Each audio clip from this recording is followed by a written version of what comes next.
नमस्कार T shoes के बंदों, कैसे हो आप सभी लोग। तो देखिए, पार्ट 1 में हमने जाना था कि एक्सेल के अंदर कौन कौन से ऑप्शंस छुपे रहते थे, और पार्ट 2 में मैं उस चीज के बारे में बात करूंगा जिसके इर्द गिर्द पूरा एक्सेल घूमता है। यहां तक कि देखिए, जब आप मैक्रोस लिखते हो, जब आप वीबीए की कोडिंग लिखते हो, तो पूरी कोडिंग इनके ही इर्द गिर्द लिखी जाती है।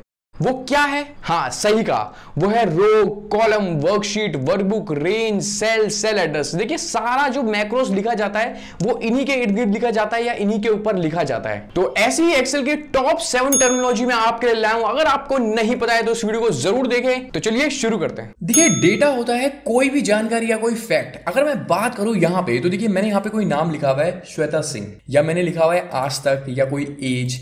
देखिए, कोई भी जानकारी अगर आपको मिल रही है तो वो है डेटा। अगर आप डेटा सेट की बात करेंगे तो data set is a collection of data, यानी कि मैंने 5 बंदों का नाम लिया और उनको एक साथ रख दिया तो वो बन जाएगा एक डेटा सेट। यानी कि जब थोड़ा थोड़ा डेटा एक साथ मिल जाता है तो वो अपने आप में बनाता है एक डेटा सेट। तो ये हो गया हमारा डेटा और डेटा सेट। अब हम बात करते हैं एक्सेल के महत्वपूर्ण टॉपिक की, जो कि है रो और कॉलम। अक्सर लोग रो और कॉलम के बीच में कंफ्यूज भी हो जाते हैं, लेकिन मैं आपको कुछ ऐसे टिप दूंगा जिससे आपको हमेशा याद रहेगा कि कौन सा होता है रो और कौन सा होता है कॉलम। तो देखिए, रो होता है जो कि आपको यहां से न्यूमेरिकल में दिख रहा है 1 2 3। अगर आप इसके आगे देखेंगे तो ये सारा एक एक रो है, ओके। और कॉलम क्या होता है? जो आपको यहाँ पे ABCD दिख रहा है, यानी किसी सेल का अगर एड्रेस अल्फाबेटिक है तो वो उसका कॉलम एड्रेस है, और अगर एक सेल का एड्रेस न्यूमेरिकल है तो वो उसका रो एड्रेस है। और ज्यादा समझते हैं इसको। देखिए, जो आपको लेफ्ट टू राइट दिख रहा है या राइट टू लेफ्ट दिख रहा है वो सारा आपका कॉलम है, ओके। और जो आपको टॉप से बॉटम की तरफ या बॉटम से टॉप की तरफ दिख रहा है वो आपका रो है। देखिए, टोटल नंबर ऑफ रोज हमारे पास होते हैं 10,48,576, यानी 10,48,576। और यहीं पे अगर हम कॉलम की बात करें तो देखिए, कॉलम होते हैं हमारे पास 16,384। और अगर हमको जानना है कि हम पे टोटल कॉलम कितने हैं तो देखिए हम जान सकते हैं, ये देखिए 16,384। अब देखिए, अगर कॉलम में आपके पास 16,384 से ज़्यादा का डेटा है, लेकिन ऐसा होता नहीं है, लेकिन अगर आपके पास है तो हम इस पे एंटर नहीं करा सकते। उसी तरीके से रो में अगर आपके पास डेटा 10,48,576 से ज़्यादा का है तो उसे भी आप एंटर नहीं करा सकते। इसी के लिए हमारे पास और बड़े बड़े डेटाबेस बने हुए हैं जहाँ पे हम उनके साथ काम कर सकते हैं। देखिए, ये हुआ हमारा रो और कॉलम। अब हम बात करते हैं सेल की। देखिए, सेल कैसे बनता है? अगर आप इसे देख रहे हैं, ये मान लीजिए ये एक सेल है, ये एक सेल है। सेल बनता है जहां पे रो और कॉलम इंटरसेक्ट करते हैं। मैं एक बार फिर से बताता हूं, रो और कॉलम जहां पे इंटरसेक्ट करेंगे वहां पे बन जाता है एक सेल। अब बात करते हैं सेल एड्रेस की। देखिए, ये श्वेता सिंह वाला जो है ये एक हमारा सेल है, लेकिन अगर मैं बात करूं इसके एड्रेस की तो इसका एड्रेस कैसे पता चलेगा? देखिए, अगर मैं इसे यहाँ पे सेलेक्ट करता हूं तो देखिए, ऊपर की तरफ और यहाँ पे लेफ्ट की तरफ ये हल्का सा डार्क ग्रे कलर हो गया है। ये बता रहा है कि इस सेल का एड्रेस ये है। और देखिए, सेल एड्रेस जो होता है वो स्टार्ट होता है कॉलम से रो की तरफ।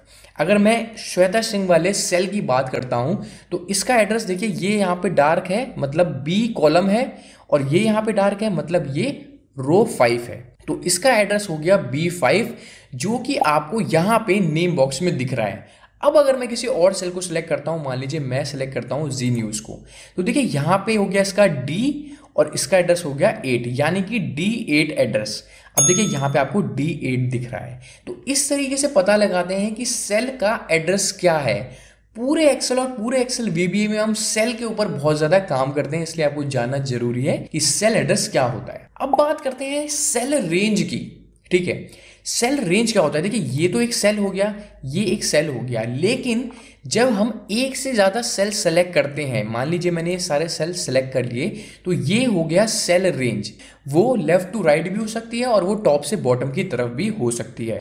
अब इस सेल की रेंज क्या, एड्रेस क्या है? तो वो है D5 से लेकर D9 तक। देख रहे हैं, यहाँ पूरा डार्क हो रखा है, यहाँ पे सिंगल है। अब हम बात करते हैं वर्कशीट की। देखिए, एक्सेल की तरफ से हमें यहाँ पे 3 शीट डिफॉल्ट में मिलती है, शीट 1, शीट 2, शीट 3, ये इनका डिफॉल्ट नेम है। यहाँ पे जो आप ये देख रहे हैं पूरा, ये एरिया एक तरीके से शीट के अंदर है। अगर मैं देखूं शीट 2 तो देखिए यहाँ पे कुछ नहीं है, यानी कि जब हम काम करते हैं तो हम एक वर्कशीट के ऊपर काम कर रहे होते हैं। यहाँ पे जैसे कि हमें 3 शीट मिली है, अगर आप चाहते हैं कि जब मैं अपना एक्सेल ओपन करूं तो मुझे 1 शीट मिले, या आप चाहते हैं कि 5 मिले, तो आप उसको कैसे चेंज कर सकते हैं। आप फाइल में जाएंगे, फिर आप ऑप्शन में जाएंगे और ऑप्शन में देखिए यहाँ पे जनरल कैटेगरी के अंदर आपको यहाँ पे इंक्लूड दिस मैनी शीट देखना होगा। अगर आप चाहते हैं कि आपको 1 मिले तो आप लिखेंगे 1। उसी तरीके से अगर आप चाहते हैं आपको 5 मिले तो देखिए मैंने 5 लिखा और ओके कर दिया। अब मैं यहाँ पे कोई नई वर्कबुक ऐड करता हूँ तो मेरे को यहाँ पे 5 शीटें दिखाई देंगी। मैं देखिए कंट्रोल N करता हूँ जो कि शॉर्टकट है नई वर्कबुक को ऐड करने का। देखिए यहाँ पे डिफॉल्ट में 5 शीट आ गई है। तो ये होता है वर्कशीट। ये वर्कशीट देने का तात्पर्य ये है कि जब भी आप काम करते हैं तो आपके पास एक ही ऑर्गेनाइजेशन के कई सारे डेटा होते हैं, ठीक है। तो मान लीजिए कि यहाँ पे मेरा एक डेटा है, उसके बाद अगर मैं दूसरा डेटा बनाना चाहता हूँ तो मैं कभी भी उसको यहाँ पे या इसके नीचे नहीं बनाऊंगा। मैं चाहता हूँ कि वो मेरे को अलग से दिखे, जिससे मेरे को जानने और काम करने में आसानी हो।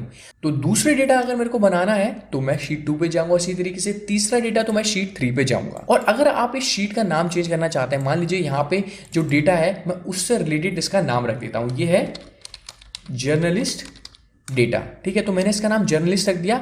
और आप यहाँ पे अगर दूसरी शीट का नाम चेंज करना चाहते हैं तो आप इस पर डबल क्लिक करेंगे और इसका आप कह सकते हैं चैनल डेटा, ठीक है। तो इस तरीके से आप अपनी शीट का नाम चेंज कर सकते हैं। और अब बढ़ते हैं वर्कबुक की तरफ।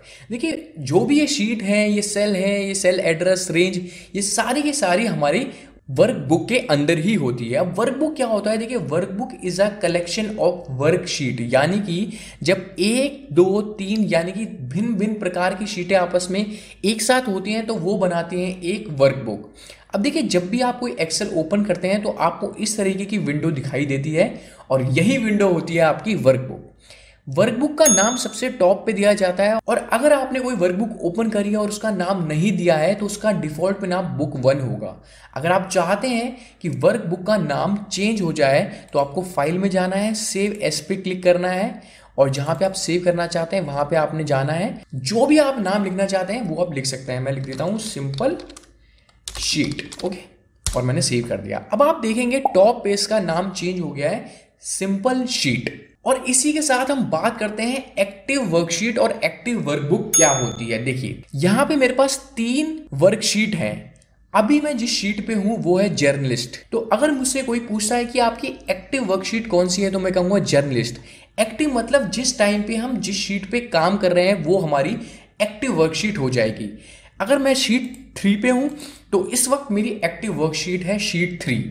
और इसी तरीके से अगर हम एक्टिव वर्कबुक की बात करें, देखिए सबसे पहले मैं यहाँ पे एक और वर्कबुक ऐड कर देता हूँ। तो देखिए अभी मेरे पास 2 वर्कबुक है, एक बुक 2 के नाम से और एक सिंपल शीट के नाम से। अब मुझसे कोई पूछता है कि आपकी अभी एक्टिव वर्कबुक कौन सी है, तो वो है मेरी ये वाली जो कि यहाँ पे ओपन है सिंपल शीट। और अगर मैं इस वर्कबुक को ओपन करता हूं और मुझसे अगर कोई पूछता है कि आपकी एक्टिव वर्कबुक कौन सी है तो वो है मेरी बुक 2। अब आप समझ गए होंगे एक्टिव वर्कशीट और एक्टिव वर्कबुक में अंतर क्या है। आशा करता हूं ये वीडियो को बहुत पसंद आई होगी और इसी तरीके के मजेदार कंटेंट को देखने के लिए हमारे चैनल को सब्सक्राइब करना ना भूलें और इस वीडियो को लाइक और कमेंट भी कर देना यार, इतना कुछ मेहनत कर रहा हूं, प्लीज कर दो।